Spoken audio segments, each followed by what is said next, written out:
Can I make the perfect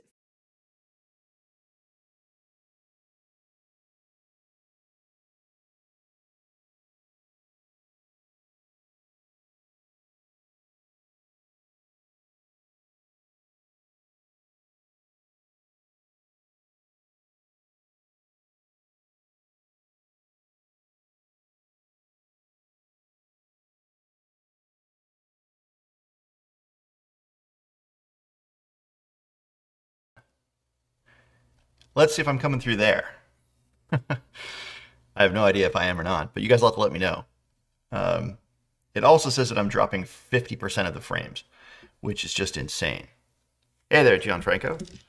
Um, Let me see if I can change the style here, because it's not cool if it's dropping 50% of the frames. You guys aren't going to be able to follow anything here. YouTube has been very, very unhappy with me recently. The streaming, and it's like 500 kbps. Um, yeah, it literally says I'm dropping 49% of of the frames. So who knows? Maybe you guys can still hear me. Maybe you can't. I don't know. Maybe it'll smooth out. It just says it's not receiving enough video to maintain smooth streaming. I just don't know honestly what that means. Maybe it's my app, because this is like the third time it's done this. Very frustrating. Sometimes it works just totally fine, and then sometimes it literally drops most of my frames. No way of knowing, for me at least. Yeah, even if the quality is super low, it's still buffering a ton. That's not really gonna work. Hmm.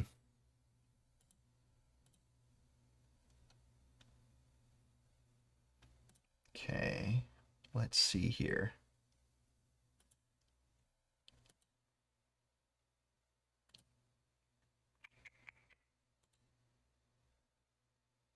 You are. I am. Yeah, I'm having tech issues, not you. Can you guys hear me?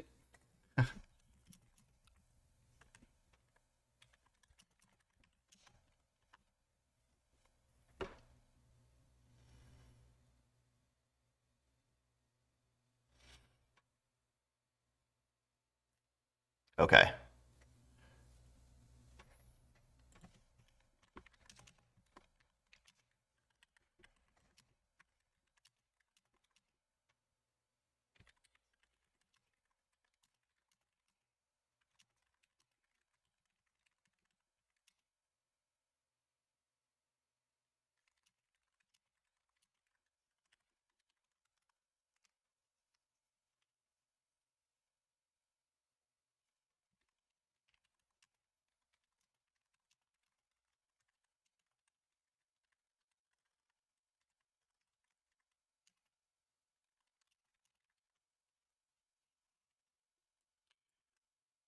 Well, okay. Wait. So you guys can hear me now? It's actually coming through?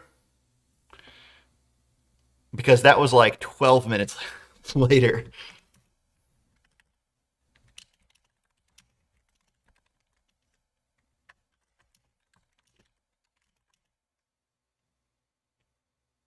Oh well. Okay. Well, if you guys can hear me late, at least that's something. So I'm gonna just gonna go ahead, and you guys will be like way behind um where I'm actually. But if you guys can hear me, then that's good. All right, awesome. Because that was a while ago that I talked at all.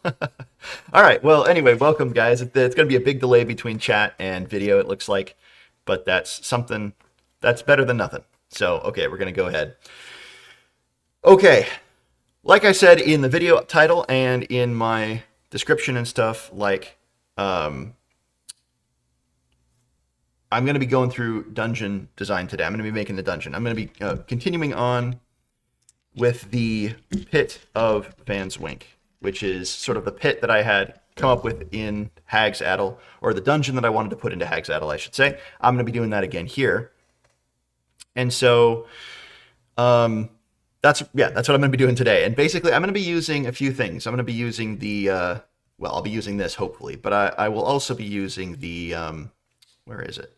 Where did I put it? The Gentle's Dungeon Guide 2, for some of the background stuff. And I want to kind of write that stuff out, and then I'm going to be doing more in terms of like actual design. So I have a map here which fits. Now it's just a personal map. Don't worry, it's kind of a mess because it's just for me. It's not for what the players are going to be seeing. I'm not going to give them a map, I don't think, of the outside. So essentially, what you're looking at here on the right, if you guys can see it, is sort of a top-down view. It's technically going in, it's like slanted in, and so those aren't just walls; they're actually like vertical walls too. So it's both, right? I'm kind of just looking at it so that I can get a sense of where the players are, where the doors are, where things are related to each other. But again, this is not going to be for the players. This is just for me. And so as you can see, it corresponds to this map here on the left, or this image on the left, where you've got kind of like a little walkway to the big doors up top. And then you've got these, long stairs that lead down to the first ring. And then you can get some stairs that lead down further into a second ring. And then basically you've got kind of like that, right? So it's going to be these really, really steep stairs that go down deeper into the mine. And then there's like a bottoms out at level, H here. Now, again, it's all just pretty,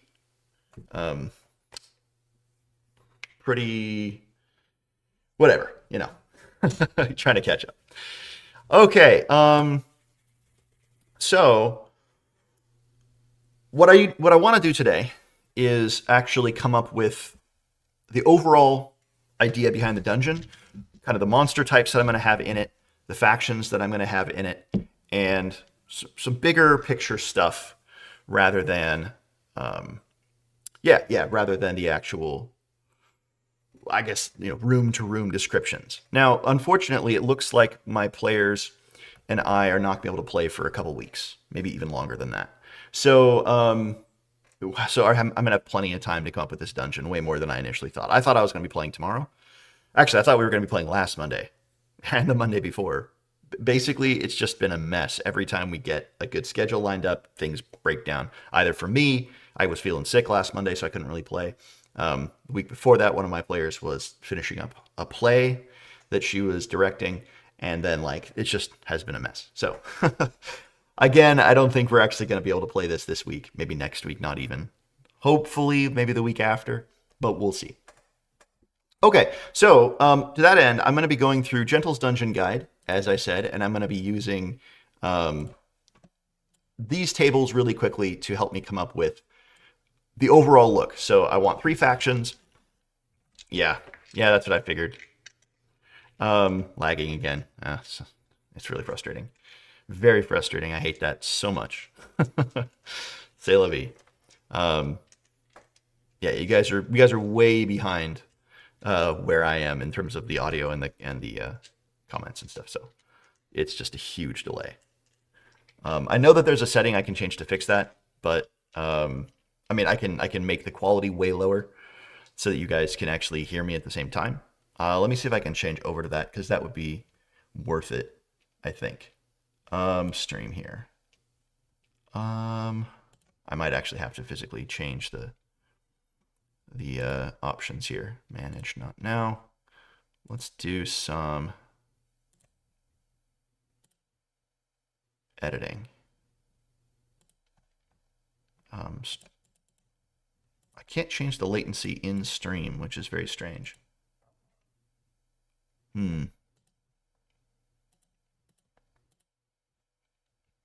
Oh well. If it doesn't work, it doesn't work. I'll be just working, and then hopefully it'll catch up. So yeah, that'll be that. Okay, so I'm going to start off with the site history. I know a few things about the pit, which is it's going to be essentially what the pit is an old mine, and it's if I go to my notes from Dolmenwood and my notes from up here, the pit was an iron mine, and there was a powerful artifact hidden by the former enchanter who created this, or who created the item. The Drew knew of the item, but they died before they could tell their brothers. So that's what I know about the dungeon as a brief thing. So what was the site's history? let's see. The pit was the pit formerly known as Van Zwink's mine. That should be Van Zwink. Was created just after the what would you call it? Just after the triple compact sealed Dolmenwood, or sealed the Cold Prince outside Dolmenwood. So that's when it was created. It was created by an enchanter, or by a magician. Created by a magician as a place of research and what would you say, sealing. Essentially, it's an iron mine, and so he discovered this place with this really, really high quality or special iron, essentially. And the idea there is that it was a great place to do magical spells, rituals, all of that stuff, because essentially what that meant was you could use the iron as sort of like a binding for any fey creatures that were trying to interfere. It kept them away, and also it allowed him to summon things inside it and to do all that. Supposed to reach sealing. He was seeking doors to other worlds. So it's going to be a place of portals and things like that. Or that was the idea, right? That was the idea. So it was a place of portals. So, something went horribly wrong. So one of the things that's down here, right, are these chimes, the chimes of Absalom, which open a door, or sort of while they're being played, they spread that fog, and that fog it reveals that you are standing in the realm of the Blind King, who is that horrible frost giant that no one can look at and stay sane. It's one of the fairy realms. So the chimes of Absalom were basically this Van Zwink's great creation, and he created it down here. But then, obviously, something went horribly wrong, and the dungeon was sealed. Or at least he died, or he was trapped. Maybe he went mad. Maybe he went mad, actually. That would be interesting. What if Van Zwink is still down here, and he is he actually saw the Blind King and went horribly mad.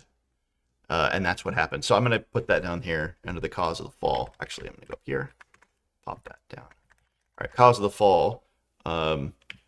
Van Zwink saw the Blind King and went mad. Utterly mad.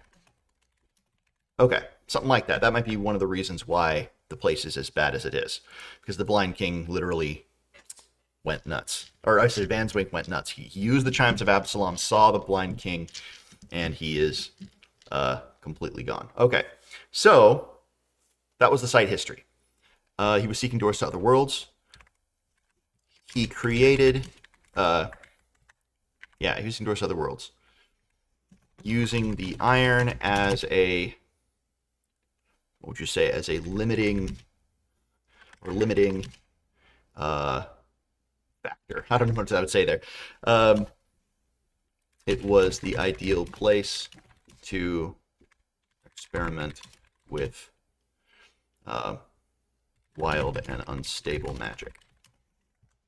He created the chimes of Absalom and they're called the chimes of Absalom, not the chimes of Van Zwink for some reason. Absalom was a great traveler of portals, and Van Zwink called them that because he wants to be known as, or he wants to sort of attach himself to Absalom in the maybe his name is Absalom Van Zwink. I don't know. Hey Matthew, glad you could make it. Hopefully the lag and the audio buffering and all of that are better. So if not, you can hang out. I'm just gonna be doing this anyway. But c'est la vie. All right. So he created the chimes of Absalom as the culmination of his art, but the use of them drove him insane. Not much, Gomi. Honestly, it's been mostly me trying to figure out tech. So you haven't missed much. The first 15 minutes of the stream were just me like struggling with tech. Hey, Diesel. Glad you can make it too. Dolmen time. That's right. Now this one's going to be more dungeon than Dolmenwood specific, but of course I'm drawing on Dolmenwood as the region because that's where this dungeon is in Hag's Addle. All right, so Vanswink created the Chimes of Absalom. The cultivation of his art, the use of them drove him insane. Okay, so what was the original purpose of the dungeon? It was a place of arcane research and experimentation. Oops, that's not how you spell experimentation. With a focus on portals and doorways to other worlds. Very included. Okay. Now, I think what I'm going to say is that it's an iron mine, and so there's going to be another group of people here. There were miners who found the iron here. It was such a good vein of it that they started to mine it out. So it was originally like the iron veins weren't mined, they were used by Vanswink as a sort of, buffer, a shield to keep things in and out. But after he went insane and was sealed away down here, he sealed himself away with the last of his sanity. Yeah, sealed him with the last of his sanity. Now, what else happened here? I think what else happened here was that somebody found this place, and maybe it was the Droon themselves. They found this place, they started pushing into it, they started finding the iron was valuable, and then they started to dig it out, and they broke through to the Chimes of Absalom, they broke through that door, and they all died or went insane. And maybe that's what happened to the Droon in the village, is that this is what destroyed them. They found this place, they went in, and they got all wiped out by whatever madness they released. So they went mad as well, and they went back to their village, and everything died. So that's what happened. I think that's right. The Droon from the abandoned village found the mine a couple hundred years, well, hundreds of years later, because this happened just after the sealing of the Triple Compact, which was 800 years ago, 900 years ago. So the place was sealed for like 700, 800 years. And then the Droon found it like a generation or two ago. Hundreds of years later, started to dig into it for the iron as well as the artifacts of Vanswink. One of them heard the chimes, went mad, and that led to the destruction of the Droon here and in the nearby village. Okay. Yeah, exactly, Crow. They delved too deep. It's a trope, but it's a good one. So that's what I think we're gonna have here. So that's the site history. Then, one of the so that's the history. The original purpose, as I said, was a place of arcane research and experimentation with a focus on portals and doorways to other worlds. What was the cause of the fall? Vanswink saw the blind king went utterly mad. His magic, contained by the raw iron, warped and twisted him and various experiments. I keep on doing that. Experiments he had running. With his last staying breath, he sealed the doors. So I think, by the way, if you guys go back to my map, I think this door is the doorway into his mine, but it's sealed. I think it's sealed. So, like, if you go back to the map of Perilous Deeps, oops, wrong one. You can see up here, there's these doors. I think that is Vanswink's door, and it's sealed. So when the players get here, the big front obvious door has like a magical barrier. It's sealed. Obviously, if they were high enough level, they could break it. but it's going to be, like you'd have to cast a dispel magic at a very high level to break through it. And that only like maybe turns it off for like 10 minutes or something like that. Maybe that's what the Droon did. They did that, they unsealed it, and they heard the chime ringing through the door, and so they went insane. Or, maybe they didn't go insane directly immediately, but something happened. They went in, but then it sealed up after they went in. Okay, so that means the players, when they get here, if they get here, right, they're going to get to this door and they're going to see that it's sealed magically and it's the obvious one. But then further below, there are all these entrances into the area, right? And I think there's going to be alternate ways into Van Zwink's laboratory here. Obviously, some of these other doors will lead to it. And again, if you go here, so like 3 might lead to it, 2 or 4 might lead to it, and then 9 probably at the bottom would lead to it. And then like 6, 7, 5 will lead to like little side rooms and little side dungeons, basically like little things they can explore if they want. But I want kind of one big complex that connects ultimately to Van Zwink's lab. That'll be one and the rooms beyond. And then, there'll be like a mine system with other like Droon and creatures and little sub things here. And then eventually you can connect from the mine back up into Van Zwink's laboratory. And maybe there's another way they might be able to find a way to break through the seal if they want to just do that, and that'll take them right to the end or something like that. Otherwise, they can kind of go through the dungeon. So I have some ideas, as you guys can tell. They're kind of they're not all totally finished, but I think they're coming together. And again, like I said, I have several weeks to actually do this because my players are not playing on Monday. We're not going to play the Monday after that either, sadly. So he sealed the doors. Okay, now the present purpose is kind of interesting. The present purpose is going to be 2. A generation ago, the Droon found the iron and began to mine it. And maybe I can go back and add some rumors. Like a generation ago, a bunch of people were hired, a bunch of miners were hired out of the woodcutters camp. Like people were coming through the woodcutters camp with mining equipment, and like they went out into the bog and they never came back. So I think there's going to be a bunch of undead miners down here, which makes sense. You got to have classic undead miners, right? But I think there's going to be a bunch of like bog zombies, basically, but they're all like old miners who were trapped down here when the Droon unleashed what they unleashed. Began to mine it, but they also wanted Van Zwink's arcane secrets and broke through at a lower level into his into his laboratory.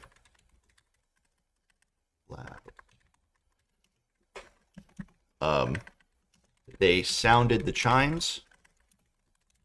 One of them saw the blind king and similarly went mad, unleashing that madness on his fellows and his village. And then we figure out the details later, but that's the present purpose. So presently, the mine stands empty and full of valuable iron and arcane secrets waiting to be claimed. All right. Now, the dungeon history, that's basically the site history. I know that that's technically a different thing, so I'm going to drop that. But that works for me. So that's the sort of overview of the dungeon. I hope that makes sense to everybody. I think it's actually kind of cool because what it lets me do, let's see. Keyframe frequency of 4 less. I don't know what that means. Open widget.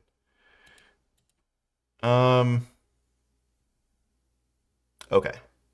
My app is freaking out again. Okay. So I want to create some factions, and then I want to start to make maybe more of an actual map. And I think so. The factions here, I'm going to use Gentle's Dungeon Guide for inspiration here. So let's do faction goals. We're going to start with that, or we'll just start with the faction. Yeah, here we go. So we're going to roll for the factions first, and then I'm going to fit them into this story as I have here. All right, so let's see. First, we're going to do 2d6 for the faction goal for the first faction. All right, so we're doing 1 and 6. So it's an occult. That makes sense. So the goal is occult. So maybe there are some Droon here, 1 or 2, of the Madden Droon from the generation before who are still alive, or they're sort of alive. They've gone occult power. So maybe faction 1 is remaining Droon. Something like that. All right. Faction 2, I'm gonna roll 4. What's their goal? 52. Evolution. Do they seek to evolve or change themselves to a superior state? Well, that's really cool. That could be Van Zwink himself. Maybe his madness, he's determined, I'm going to be I don't know, but not a great mage, but I'm going to be something like that. I don't know. I'm going to evolution. Maybe maybe his experiments have, oh man, okay. Maybe Van Zwink fractured himself, his mind, into all of his creations, and so they're all like these like slimes and oozes and weird things that are all part of him, or they have his psyche in them, and they're trying to like come back together and make it themselves him again, but I don't know, maybe they're like not metallic, but they're like what's the word, magnetic, and they're like reversed polarity, so they literally can't come together, these different oozes, and they want to, but they can't. I think it's kind of a cool idea. Van Zwink's oozes. Yeah. And so it's actually him. And so all the oozes that they encounter are basically have the same like echoes of personality. And it's the same person that they're echoing, right? Every single person that they're running into is one of them. I don't know. I think that's kind of cool. At least I think so. I think that'd be really cool. Okay. So let's see. What else do we have? I don't know how to change my keyframe frequency. It keeps saying I need to change it to 4 seconds or less. It's 5.2 right now. I honestly don't know how to do that. There's got to be a setting somewhere. Stream, appearance, video. Yeah, I don't think I can do it while I'm... Yeah, I have to change. I have to do it in between. Okay, next stream, hopefully I'll have this stuff figured out. I should have had this figured out by now, but you know how it is. It seems like every time there's a new error, and it's a different error than the time before. So it's very interesting. All right, so Van Zwink's oozes. Now I need a third faction. Roll. All right, you got Snake Eyes Domain. They're trying to consolidate power either in the dungeon or amongst themselves. I think this is the other adventuring party. So the adventuring party. I think that's it. And their goal is domain or dominion. Or is it domain? Dominion. I'll put dominion. So the adventuring party that brought Father Gimes here, because Father Gimes is the one who knew about the dungeon. The adventuring party must have gotten a map from the Droon. They must have found a previous secret that the Droon were here. Maybe they're related to them. Maybe one of them is a Droon or a Braith Maid or something like that, right? And so they knew about this place. They came to it, and maybe they've all gone a little crazy, or maybe they already actually had this sort of like interpersonal faction amongst them, and so they actually don't like each other very much. And so they're kind of trying to fight. I think this is cool. Now, I'm also going to put sort of like thematic, or I should say, what would you say? Non-faction forces. So, like, in other words, forces that don't belong to any particular faction. You do undead. Yeah, Gami, I think that's good. I kind of want that to be the case. Because it's a mine, it's this dead mine. I mean, the dead mines, quite literally. But it's also been this place of like experimentation, arcane experimentation. It's also been a place of like, you know, the different monsters are trying to, or different factions have tried to take it over the years. So the Droon have tried to take it a couple times. Van Zwink himself tried to use it. The adventuring party now is trying to use it. And then the heroes are going to be like, well, what do we do with this place? So I want undead for sure. And also this place is pretty much isolated out from the Fae because of the iron. So I think any Fae. So I have an elf and a Grimalkin in the party. I think as they come into this place, they're going to feel kind of like unsettled and unwell. And they're going to get the sense that, like, if they were to stay here for a long extended time, they would start to get really, really sick. They would start to get really, really feel very, very bad. Basically, it's going to be like what happens inside the Ring of Chell. So it basically, while it doesn't exclude Fae, they avoid it, because as the longer they stay in the proximity of so much of this, they get messed up.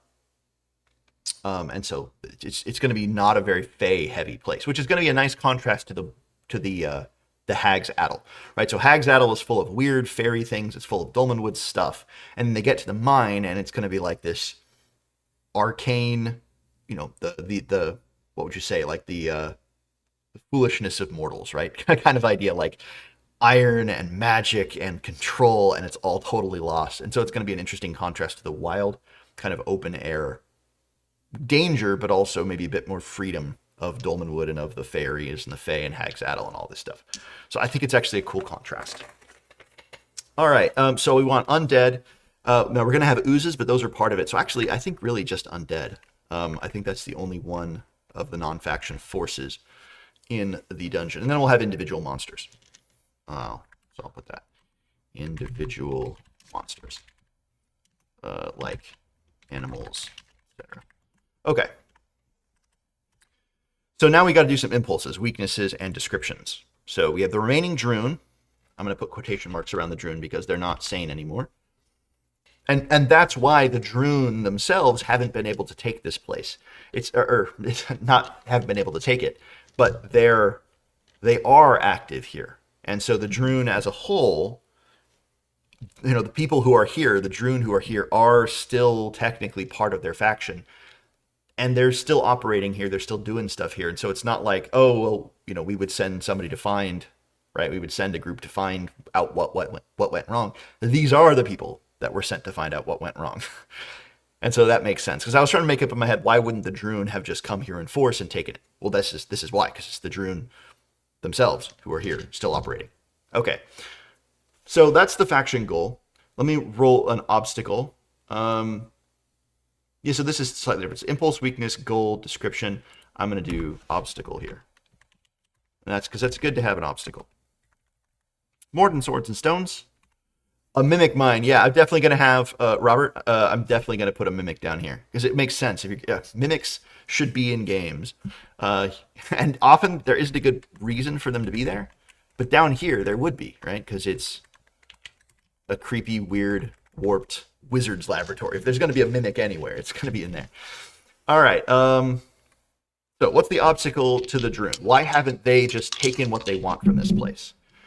So fear and casualties. I rolled 2. Fear and casualties. That makes sense. The faction leader committed fears committing to the goal and needs encouragement or assistance. Okay, so fear / casualties. So the remaining Droon are afraid. Oh, I got it. Fear. They fear what the what's the leader of the Droon called? The Great Fantaruk? What the Fantaruk, I don't remember how to spell it, will do to them if they report how badly they have failed. So that's why, right? So this dude is trying to do it on his own. There's a Droon down here, a couple Droon down here, and they have failed, right? They have lost their Fantark. Maybe it's just Fantark. Yeah, maybe it's just Fantark. Maybe I'm making it way more complicated than it is. Fantark, something like that. They have failed so badly. They've lost so many resources and so many other their Droons, and they've lost so much time that they're like, no, everything's totally fine. We've got this. But of course they don't, and they're not sufficient on their own to take care of it. So they are terrified of failure, and they're terrified of their failure becoming known. And so that's a great. I like that. Okay, so that's the obstacle for the Droon. They fear what the Fantaruk will do to them if they report how badly they failed, so they can't get more help, which they need in order to take this place, because Fanswink is too strong for them. Okay, that's cool. And now let's look at oozes. Why have they been unable to succeed? 4, opposed. Oh, that makes sense. Their obstacle is, again, I like this, magnetic position. The various large oozes that need to recombine to recreate Van Zwink's full consciousness are physically magnetically opposite, as well as opposed in like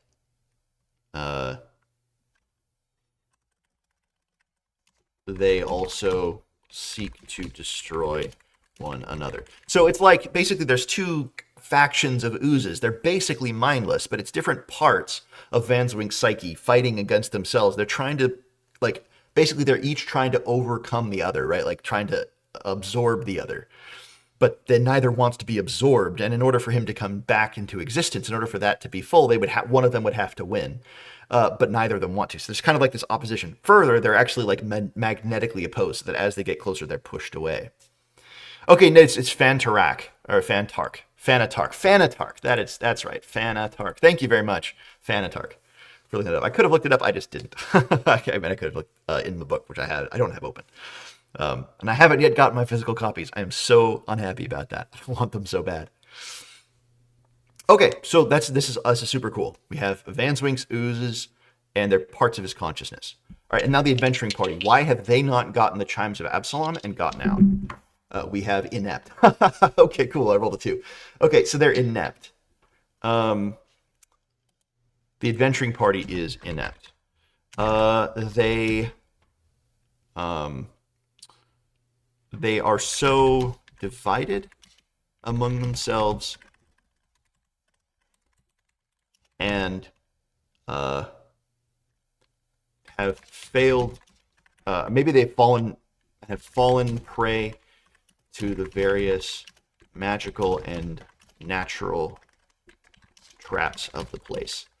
So I think that's part of it too, is that the various adventurers have triggered some of the traps. So the adventuring party, which was here like a month ago, is still here, but I think it's going to be as like a result of like time warp, right? Or I don't know, time warp's probably the wrong way to put it, but something like that, right? Something like that.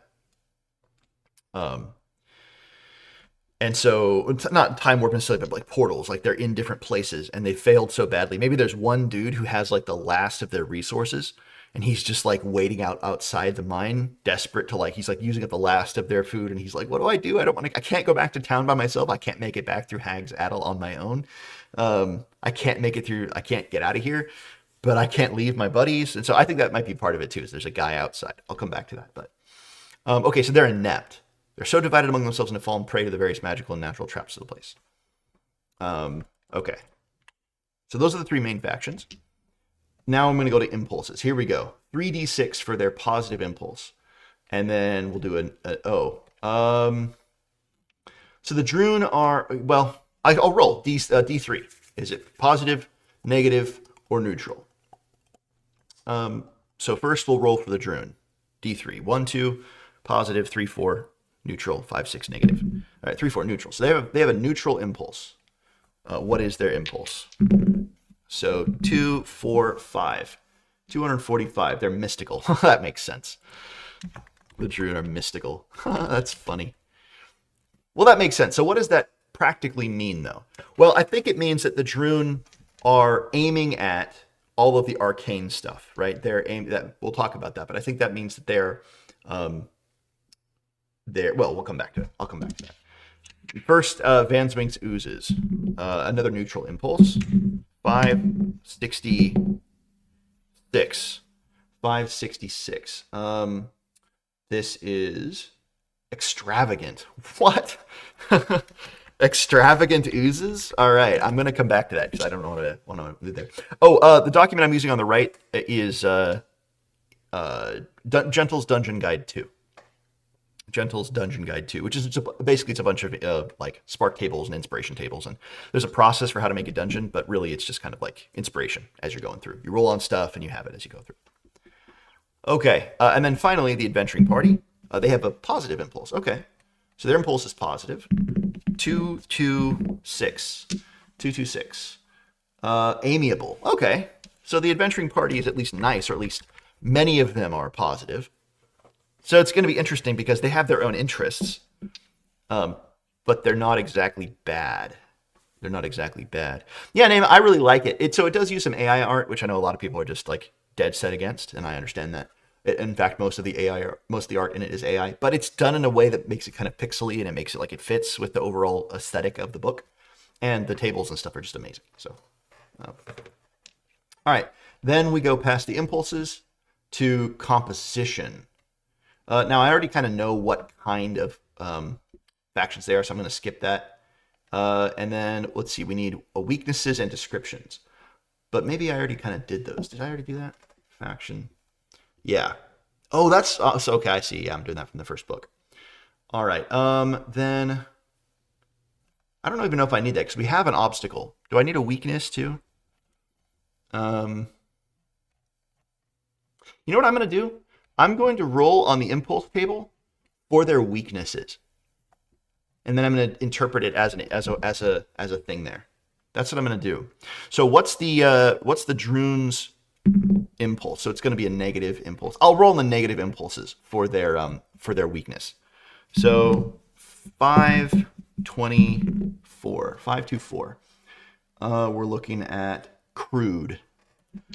They're crude. That's kind of strange. How does that work for the Droon? I'm going to re-roll that. No reason to keep it if you don't like it. 561. 561. Aloof. Well, that makes sense. Their weakness is that they're aloof. They're, yeah, this makes total sense, right? They're mystical. They're terrified of their failure. And that means they're super, super prideful. These guys think they can do it, or at least they tell themselves that they can still do it. And so they don't want help. They're not interested in help unless it sort of makes them look good. And again, this is cool because it lets the party interact with them in a particular way. They're not necessarily going to just like out and out destroy the party because, of course, they need help. So the Droon are the faction there has reason to work with people, but they're going to do it only if they can appear to be like the stronger faction. They're never going to do it if they're appearing to be weaker. And so that's interesting because if the players somehow get the upper hand on these Droon, they're going to be less likely to help them than if they have power. It's kind of a cool dynamic there. Yeah, definitely Crow, way overconfident, but also like subconsciously, or maybe not even subconsciously, but like they're terrified that they're not actually capable. So they're the sort of overconfidence that comes from complete fear that you're actually not as good as you think you are, which is a definite mood, right? I think we've all felt that. But I think we also know people, or maybe have met people like that, right? Who project great confidence because they're actually really not confident at all. And I think that's the vibe I'm getting here. They pretend to be these mystical, wise, brilliant people, these Droon, but they're actually quite insignificant. These ones who are here, and they're actually quite weak. Now their description, I'll roll one more time on the neutral impulse for the. I think that's what I'm going to do moving forward. I think the impulse will be their positive trait. So in that case, I'm going to do mystical here.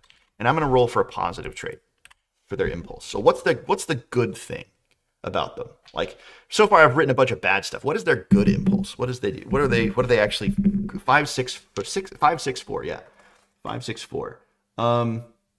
Anticipative. Okay, so anticipative. Forward looking, right? Forward thinking. So these guys they're reading ahead. They're trying to plan ahead, and so they would be good to talk to. Why are they useful to join as part of, or not join, but like in this dungeon? How could they possibly help the party and not just be a hindrance? Well, they can anticipate things pretty well, and they know the dungeon really well, right? I think I'm going to add that in as well. They know the dungeon quite well. So they know traps, they know the other adventuring party is there, they know the monsters, they know how they're going to be. So if you can somehow get them to work with you, they're a great source of information about the place. I'm going to put extravagant down here. Extravagant oozes actually sounds awesome because you could have iron with lots of different impurities, that makes it like, I mean, I guess so, right? You could have like metal with lots of impurities that make them really cool. So the oozes are like, and they're also like slightly arcane, right? So these are like psychedelic oozes, right? They're like weird colors and shapes, and they take weird forms, and they do odd things. So they're not just like acid oozes or like black oozes or gray oozes that are melting your armor and stuff like that. No, these guys are like melting your sense of self, right? Or when they attack you, they hit your ego, right? Or like they're doing weird. Some of them might burn your metal, but they're odd. Arcane, varied. I'm not even able to sell this. Psychedelic. Is that? That's not even close. Nope. Scintillating. How about that? Kaleidoscopic. Yeah, I got that one right. Kaleidoscopic. Like weird, extravagant, cool oozes that like maybe they flash and they do all these weird things. That's way cooler. That's way cooler. I like that a lot. And it's basically just like arcane glump of this guy. There we go. Thank you, Sean. I will spell it by looking at you. Psychedelic. That makes sense. Psychedelic. Okay. Perfect. So I had anticipative, aloof, and mystical. Vanswick's oozes. What is the positive thing about the oozes? Well, they're certainly opposed to that. We know that. And the players could use that to their advantage. If they discover that, then they could try to like lure one ooze into the opposite ooze's presence, and they'll fight. So they can use that. But let's see, what else are they good about? 613. 613. They are appreciative. What does that mean? Appreciative oozes. That's really, really funny. I want to use that because that sounds like something that would be really, really good. If you can help these oozes somehow, the psyche of the guy, the psyche of he will appreciate it, right? He will help you in the dungeon. So what do they want? Well, they want to destroy the opposite. They want to absorb the other. Maybe when that happens and the ooze like gets bigger and more stronger, it becomes a little bit more sentient, and it can help you in the dungeon. But I'm going to keep that. I don't want to skip past it. It sounds weird to have appreciative oozes, but I like that. It makes it kind of interesting. All right, I'm going to do a negative impulse. What's their weakness? 1, 4, 3. 1, 4, 3. They're phlegmatic. Yeah, phlegmatic. They don't care. No, they definitely do care. Doesn't make sense. 5, 2, 3. 5, 2, 3. Venal. I know what that word means, but I don't remember what that word means. Let me look it up. I should know what venal means. It means open to bribery. Okay. Mercenary. Well, actually, that sort of works, right? What would you say? They're able to be misled, directed. They are simple and single-minded, right? So they're able to be tricked. They're pretty simple. They're not intelligent. You can lure an ooze pretty easily, which makes sense. Okay, so that makes sense. The faction here, and then the adventuring party. So what's their weakness? What's their negative impulse? 6, 1, 3. Did I already get that? Ignorant. Yeah, that makes sense. They have no idea what's going on in the dungeon.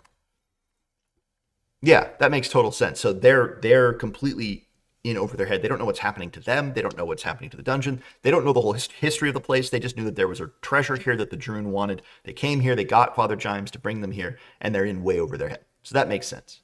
And then what's their description? A neutral trait for their neutral impulse. 5, 1, 1. They are capricious. So they're amiable, ignorant, and capricious. Okay. So maybe they are amiable at first, or maybe they put on an appearance of amiability, but they're actually pretty selfish, and they're changeable. So you're not going to be able to trust them. Exactly.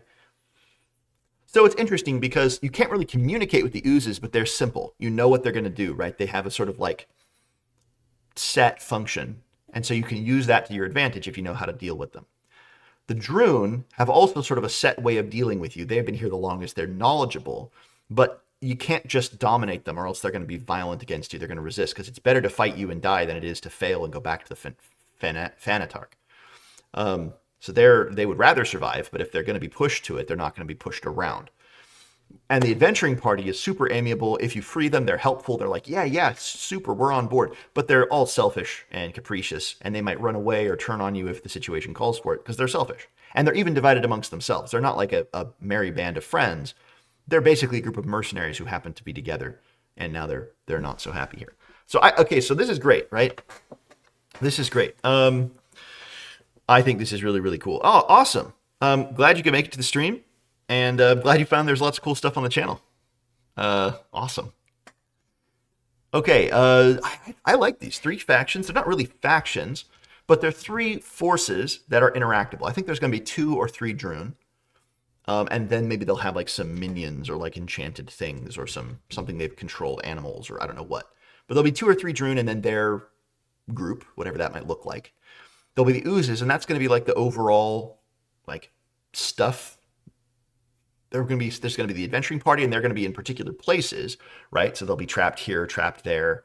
This guy will be in this place. This guy will be dead underneath this trap, whatever it might be. The adventuring party is like a thing you can see that just came before you, and then there will be undead and then a couple individual monsters in the dungeon. So that's the sort of overall view here, which I think is pretty cool. That sounds like a cool dungeon to me. Now, what is awesome is that there is a checklist here. With Gentle's Dungeon Guide comes with a checklist, and so it has the factions here, the site history, the process for how to do it. But then there's also this like little checklist over here for stuff to include in your dungeon. So make sure you find a place where they can find useful gear. Make sure there's mindless monsters, some powerful monsters, some supernatural religious thing. This is cool. It's a nice like checklist to make sure that the dungeon isn't just a one-note place.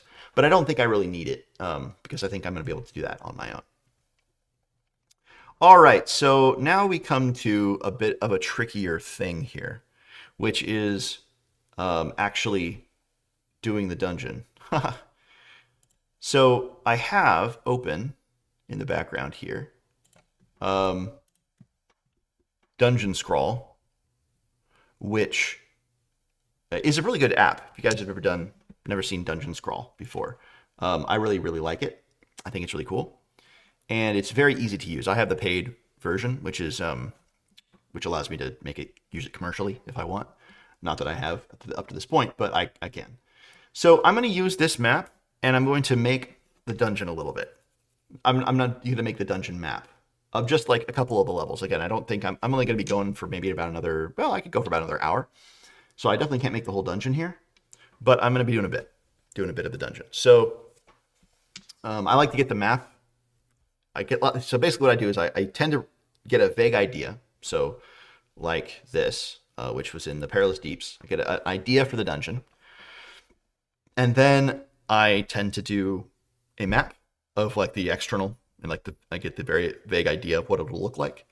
And then I do what I just did, which is like do a breakdown of the dungeon and kind of try to figure out like how to make it interesting and make it a different place, a kind of unique place instead of just like a few rooms, right? And then I'm going to go in and actually make the dungeon.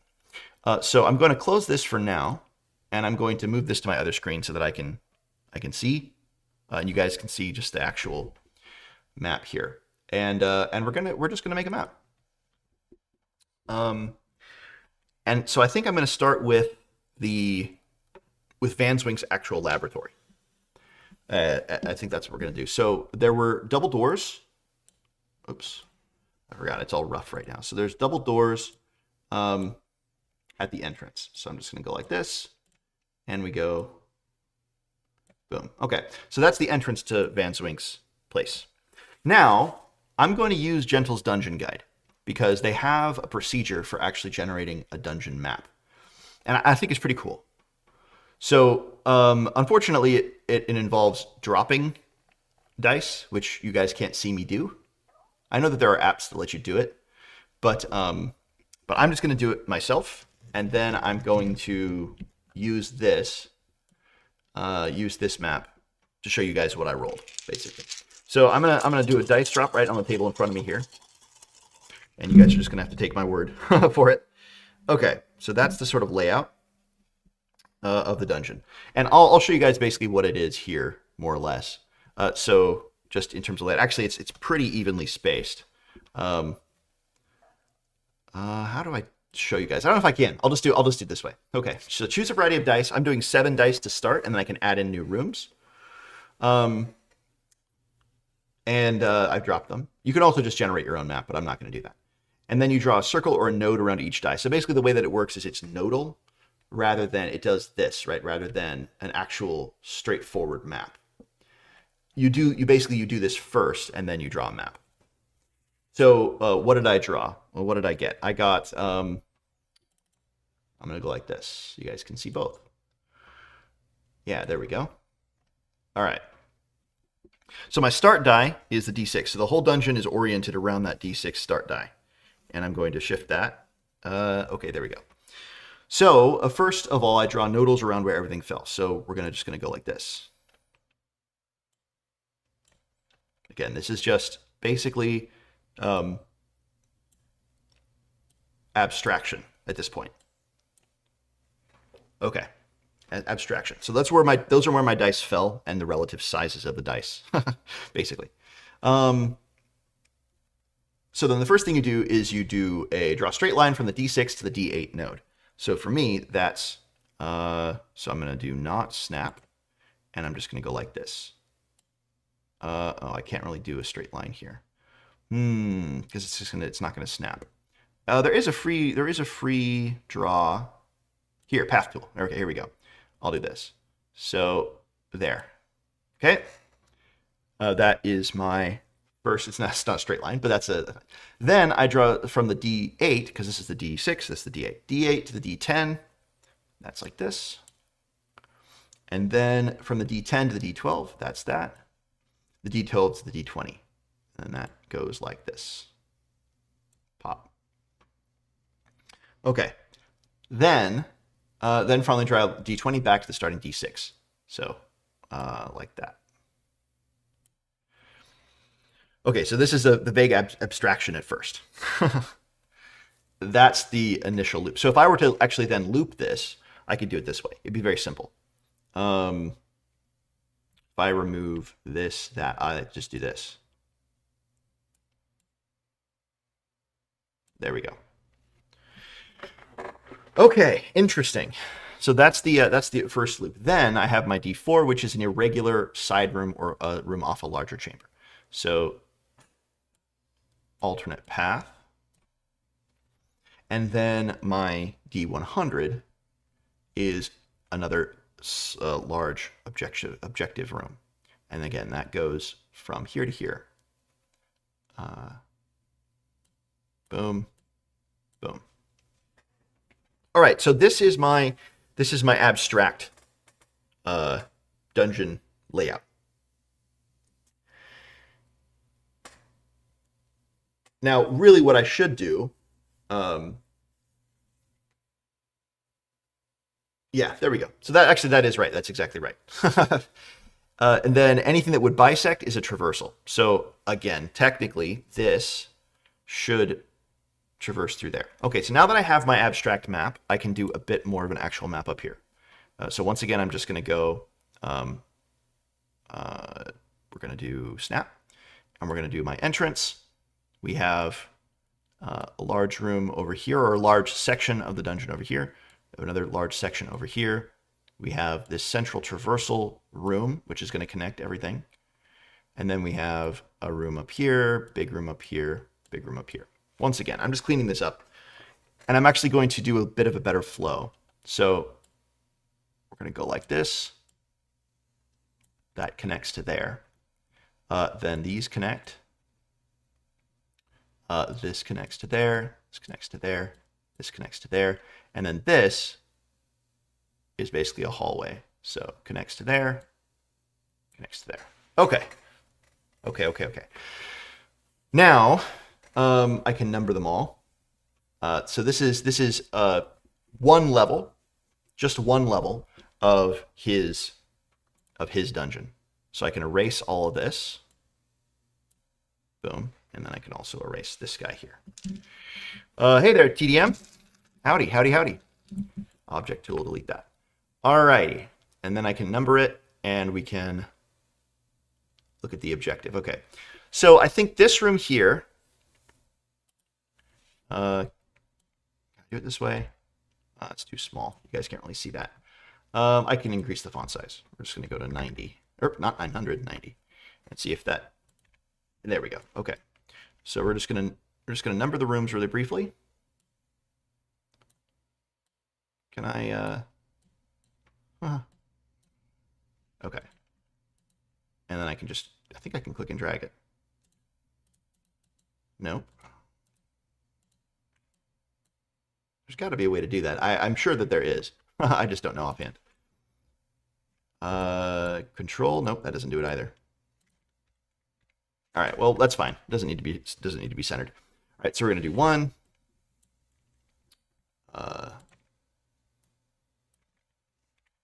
Oh man, do I have to do that every time? 2. I do have to do that every time. I'm sure there's a way to make it permanent, but it doesn't look like it. 90, text, 3. Yeah, I'll do 3 here. And we go 4 here.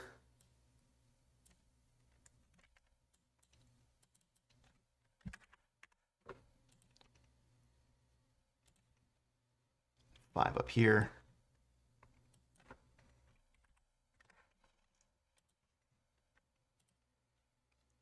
6 here.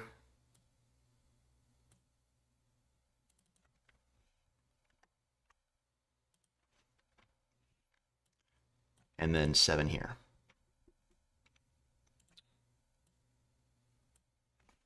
Alrighty. It's very simple, not super complicated. But this is just one level of Van Zwink's laboratory.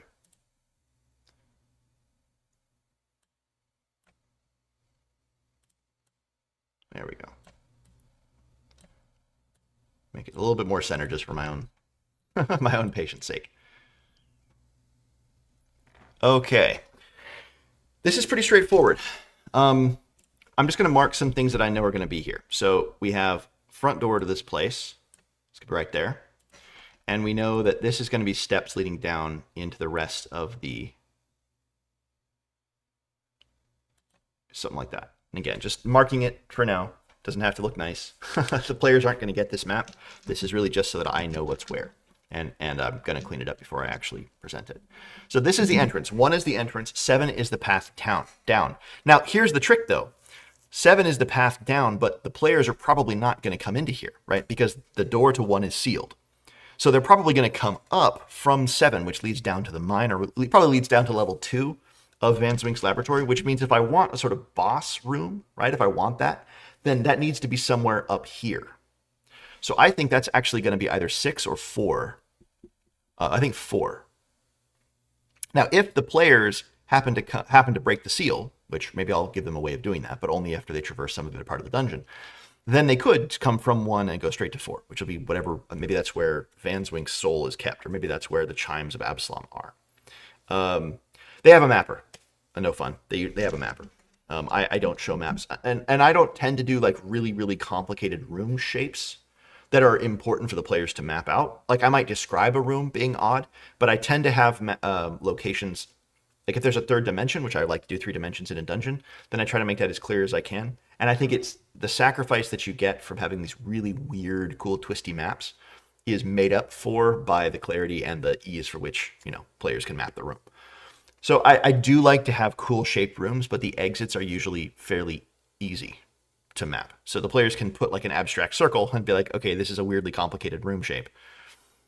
But I don't tend to do like, okay, it's a 5-foot wall, and then there's a left turn with a 5-foot wall, and then there's another turn of a left foot, 5-foot wall, and then there's a 30-degree angle, and you got it. I don't do that. I tend to prefer a bit more abstraction in my dungeon maps, and that allows me actually to describe rooms in a much more interesting way. Now, what this means is that if one of the fun things about mapping 5-foot squares or 10-foot squares is that players can discover like secret doors because they're like, hey, there's a gap here and there should be a secret room. That does happen from time to time, but I find that the upside of that is a little lower than the downside.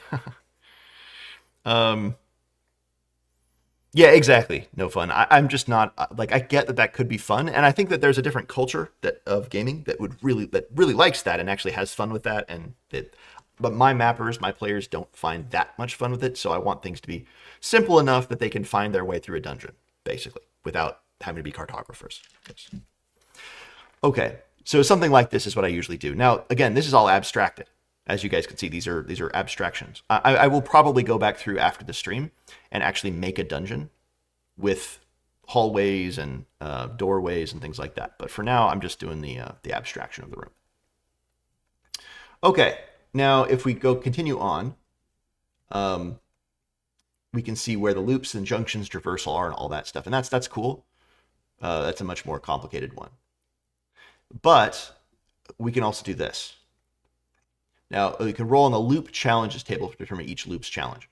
Oh, because the loops are separate things. Yeah, nodes are loop 1, red nodes are loop 2. But as you can see, his dungeon's much bigger than mine. Because he rolled a 2d6, 2d8, 2d10, 2d12, 2d20, and a d4. And he threw them all on a page, and then he created this. So his is a much more complicated map than mine. This is just one level of the dungeon. I'm going to have multiple. So there's a way in through number 1, but that's sealed. There's a way up through 7. That'll lead down to the dungeon proper. I honestly think this is fine for right now. So I'm just going to save this. And I'm going to move this over here because I'm going to save it on a different page. That way you guys don't see all my save files. But let me download it here briefly. This is going to be Vanswink's Lab Level 1. I'm going to export that. Boom. Okay, actually, it's very simple. So I can just pop that down there. Okay, cool. Let's see. Yeah, I've decided that G. Norman design maps are tight and vibrant with things to do in loops, and so on is the best form of map making, and be running all the Dolmenwood modules soon. Yeah, I agree. I think it's more fun to interact with the stuff in the rooms and to make cool rooms. I do like traversal through the dungeon. I like that to be fun too. So traps are great. Having secret doors is great, but I like those to be tied to things in rooms or cool, statues in a passageway or something like that, rather than just being like, oh, there's a random section of wall that also is a secret door, and you only discover that if you are tapping with a 10-foot pole and you discover it. Like, that's less interesting to me. I definitely get that. If I were running a mega dungeon, and I was doing, like old school essentials, and I would like barrow maze or something like that, I'd probably do that. But not for this sort of dungeon. Okay, so that's one. This is awesome. We have our abstraction of level 1 of Vanswink's Lab. And again, we have the entrance and we have the stairs leading down.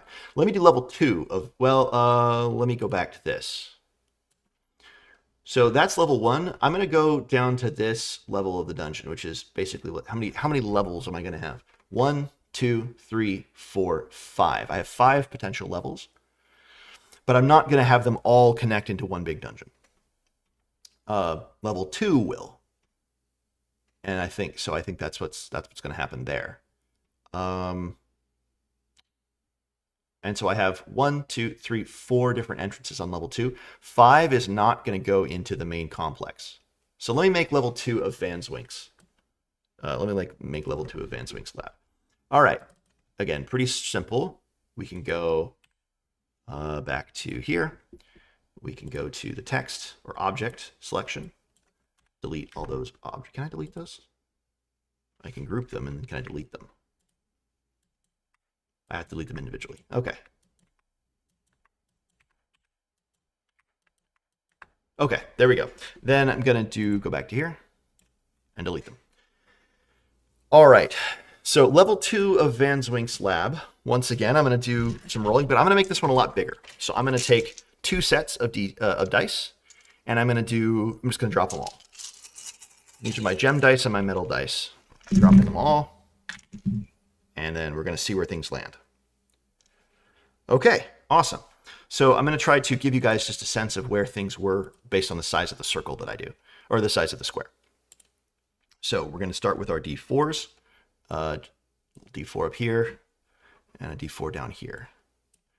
Then we have a big D20 right there. Got a D6 right here. Got a D12 right there, slightly smaller. D12, got another D20 right there. Okay, largish rooms. Got some D10s over here. Got another D12 over here. I got another D10 right here. Have a D6 over here. Got another D10. Man, I got all my D10s like right in a row. Boom. And then we got two D8s, which are both over here on the corner. And go like that for the D8s. And then another D10 down here. Okay, so you guys get a sense of how the layout is, right? Hopefully that makes sense. All right, then we're going to do what he says, back to the Gentle's Dungeon Guide. So first of all, loops. Draw, make this a little bit over here. Okay. From any D6 to a D, or draw a D6 to a D8. So we have a D6 here to a D8. Boom. Then from a D8 to a D10. Boom. D10 to a D12. That's going to have to... I think I'm going to have to... Nope, that doesn't work. Okay, I can't color just one section of the floor. Okay. So then we'll do the D12s. The D12's in the middle. Let me do something like this. Boom. There we go. That works. That's a D12. Okay. And then it was D12 to a D20. And then that goes back to there. Okay, so that's one circular node. Then I'm going to do that again. So we start with another D6. That's up here. Go to a D8. That's here. D8 to a D10. D10 to a D12. How about over here? D12 to a D20. Boom. And then D20 all the way back to D6. Boom. That's another loop. Okay. Now,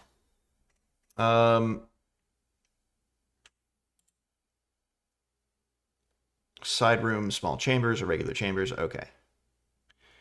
If you have any nodes, drop D10, then drop 10 plus dice. Repeat step 1 by connecting more nodes into loops. Okay, so that's all done. Then if you have nodes that are not part of loop, draw a line from each free-floating node to the closest node or line to make sure it's done. Okay, so boom, boom, closest. How about boom, boom. There we go. So now the whole dungeon is connected, except these are not connected. We need to make sure that they're looped. So I'm going to connect them like this. Boom, and boom. This is really interesting. I like this a lot. Okay. Any lines that bisect a node create indicated traversal.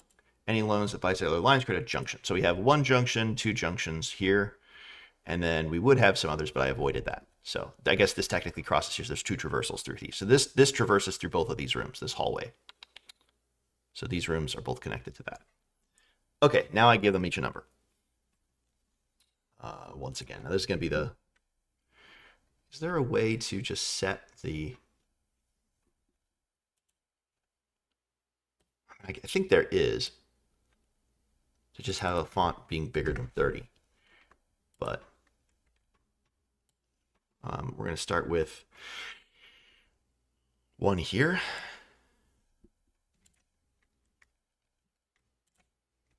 Two here. Again, we're just numbering things. I can change the numbering when I actually do the floor. 3.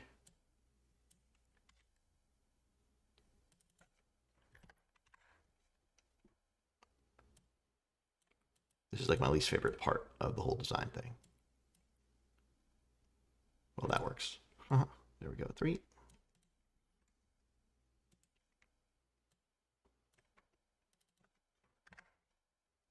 4.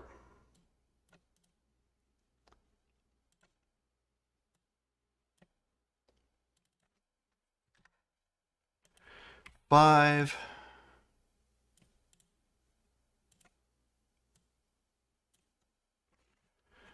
It's gonna be 6.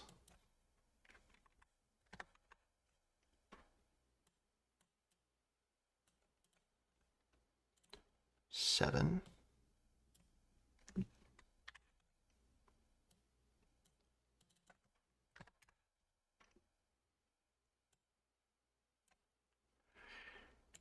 8.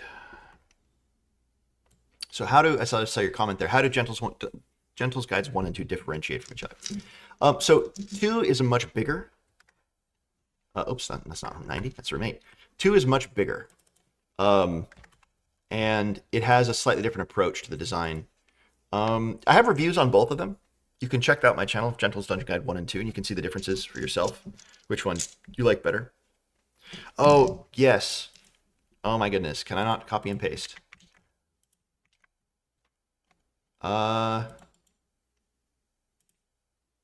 Text boxes. Let me see. Yes. Haha. That's so much faster. Thank you. I don't know why I did not think of that. That is a lot faster, Arda JDC. That's why we pay you the big bucks. Yep. Awesome. Thank you. That is much, much better. I didn't even check. That makes it just so much easier. Wow. So much faster. Okay. And then we go boom. Now we're at 13 and 14. It's freaking out because it thinks I'm timed out. That's the one problem with Dungeon Scroll, is that it actually is fairly, it freaks out a bit. Okay, now if we take this and we look at my overall map here, now I can see where I'm going to probably have an entrance. So I think I want 4 to enter into this place. So that's going to be this door here. Okay, so this leads to 4 on the surface. And I think I also want 2 to lead to the surface as well. So those are going to be 2 different sides of this place. Is that even going to be spaced far enough? What am I looking at? 10, 20, 30, 40, 50, 60, 70, 80. I mean, I guess it's abstract. This is abstract, so I don't need to worry about that so much right now. Okay, so 1 and 4 both lead to the surface. I think 10 is going to lead down because I want eventually to be able to connect to a different level of the dungeon. So there's going to be another stair leading down from 10, like that. And then I think maybe room 14 leads up to level 1 of his dungeon. So now players are probably going to go into 2, right? That if we think about what 2 or 4, that's probably where they're going to go. Well, maybe 5, but I'm looking at the map here on the right. Sorry, this map here. If I'm thinking about what players are likely to do, now again, the nice thing about having a bunch of doors right away is that they can choose, and there's going to be reasons. I'm going to try to create reasons why they would pick one over another. I mean, and obviously there are reasons that they have for why you would pick one over another. Higher level, easier to get to, all of that. So the initial impulse is going to be to check out room door 1 because it's the big door at the very top, but it'll be locked and sealed with magic, so they can't get in there. So that's one that's kind of basically off from the very beginning. They're going to come down here then, and that means the easiest access points are 2, 3, 4, and 5. So 3 is harder to get to than 2, right? Because you're going to go right past it. So to get to 3, we're going to pass by 2 first. And 4 and 5 are pretty equal. But 5 is going to be below B here, and B is basically a giant crane. So 5 is going to be more of an archway, and I think it's going to actually be open. I don't think there's going to be an actual door there. I think it's like a mine shaft entrance. Whereas I think 2 and 4 will have doors, but they're going to be, like swollen wooden doors that are basically not unopenable, but have not been opened in some time. I think so we'll figure out where the party came from and all that stuff after I go through and do this. Okay. So um, that means they're likely to come in, yeah, in 1 or 4, which means there's probably steps leading down from 1 and 2 and 3, because that otherwise 3 would lead right into it. Okay. I'm starting to figure out the spatial layout here. This is the Van Zwink's dungeon is only going to be 2 levels. Van Zwink's laboratory. It's going to be the 7 rooms of the front of the surface and the 14 rooms down here. Both of these are entrances to Van Zwink's. Is that true? No, I don't think so. I think Van Zwink. Yeah. Okay. I'm starting to get a better mental picture here. Van Zwink. This is not Van Zwink's lab, level 2.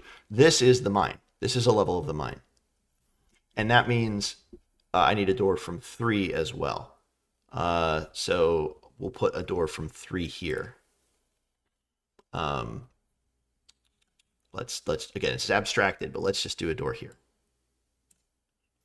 Now, it's like those are very easy to access, but we'll change that a bit, make that a little harder to access. I might erase, for example, once I've done this, I might erase this collapsed mine shaft, right? Or something like that. And then there's a reason to pick those 2. There's something stopping. Oh no, this is great. Actually, this is great to have a connection here, because that means the players can come in 1 from 4, go into 2, and leave through 3. So that actually allows them to skip. Yeah. That's cool. Okay, I like that. And maybe there's a something in 2 that would be skippable, and then you also have 3 as an offshoot. And then that only 2 can get to 8. That can get to 10. Yeah. Okay.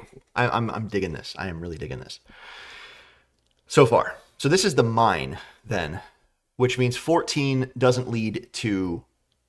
14 leads to another Van Zwink's laboratory. So I'm going to erase this. I might have to erase that. And we're going to put a door there. And that's the indication that it goes into Van Zwink's lab. Okay.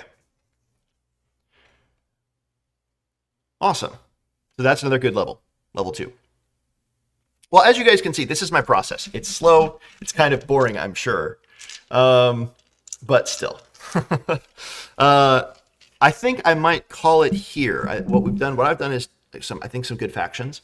We've got a couple levels of the dungeon. I've got the major mine, and then what I'm going to be doing is, if you guys see, there's lots of other different places. 10 is going to lead all the way down to the bottom level, and that's going to be 9. And then I think 6, 8, 7, and 5. These other places here are going to be self-contained. So the players can certainly explore them. 9 will get them into the mine proper, but these are like sealed doors, maybe locked doors. And so I think what's going to happen is 6, 7, 5, and 8 will lead to like self-contained. So like 6, 8, and 9, 7 will be this part of the mine, and they'll be connected, right? They're obviously on different levels. So 6 is on a different level than 7, and both of them are on a different level than 8. So it's gonna be like a little 3 doors to a small, like basically subsection of the dungeon over here.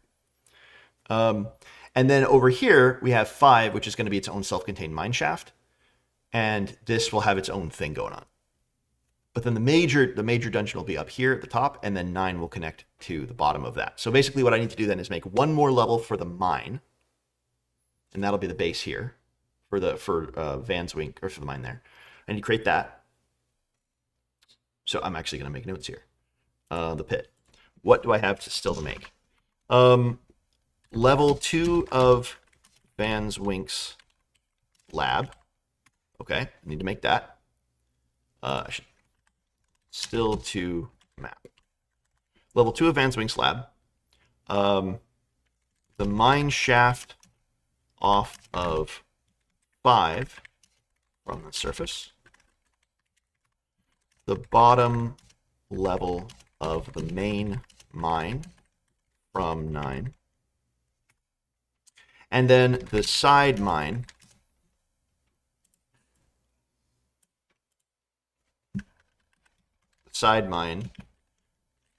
6, 7, and 8 on the surface. Yeah, so really that's what I have to do. It's 4 maps. And then I think I'll connect them somewhere, right? So it's 4, 5, 6 maps total.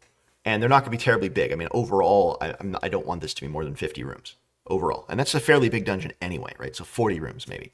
I've already done 721.